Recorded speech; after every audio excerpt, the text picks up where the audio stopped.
అరచేత గోరింట ఇంత చక్కని చుక్కకి ఇంకెవరు మొగుడంట రామ చక్కని సీతకి.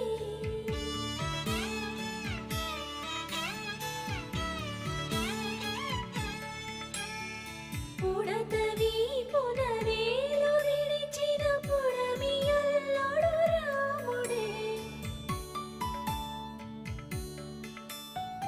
ఎడమ చేతను శివుని విల్లును ఎత్తిన రాముడే, ఎత్తగలడా సీత జడను తాళి కట్టే వేళలో రామ చక్క